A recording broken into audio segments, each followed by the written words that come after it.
It's Monday morning as usual மார்னிங்கே lunch prepare பண்ண start பண்ணிட்டேன். ஹஸ்பண்ட்க்கு டிஃபன் லஞ்ச் எதுவும் ப்ரிப்பேர் பண்ண வேண்டியதில்லை, ஆஃபீஸ் கேன்டீன்லேயே சாப்பிட்டுப்பாங்க. அவங்களோட ஆஃபீஸ் டைம் 8:30, அது வரைக்கும் பேபி மேனேஜ் பண்ணிப்பாங்க. அதுக்குள்ளே டிஃபன் லஞ்ச் ஒர்க் எல்லாமே நம்ம ஃபினிஷ் பண்ணிக்கிட்டோம் அப்படின்னா ஒர்க் கொஞ்சம் ஈஸியாக இருக்கும்.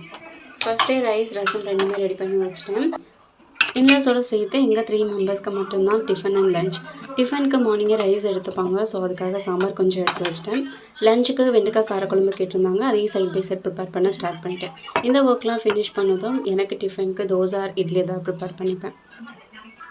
ஒர்க் இந்த மாதிரி நிறைய இருக்க டைமில் இன்ஸ்டன்ட் சாம்பார் மாதிரி பருப்பு பாயில் பண்ணும்போதே காய்கறி வெங்காயம் தக்காளி எல்லாமே ஒன்றா பாயில் பண்ணி எடுத்து சாம்பார் வச்சுருவேன். ஃபர்ஸ்ட் காரம் இல்லாமல் பேபிக்கு பருப்பு காய்கறி எல்லாம் எடுத்து வச்சுட்டு நெக்ஸ்ட் தேவையான அளவு மிளகாப்பொடி அண்ட் சாம்பார் தூள் எல்லாமே ஆட் பண்ணி தாளித்து விட்டுடுறது. இந்த மாதிரி இன்ஸ்டன்ட் சாம்பார் மாதிரி ப்ரிப்பேர் பண்ணும்போது கொஞ்சம் காரம் இல்லாமல் சப்புன்னு இருக்க மாதிரி ஃபீல் ஆகும்.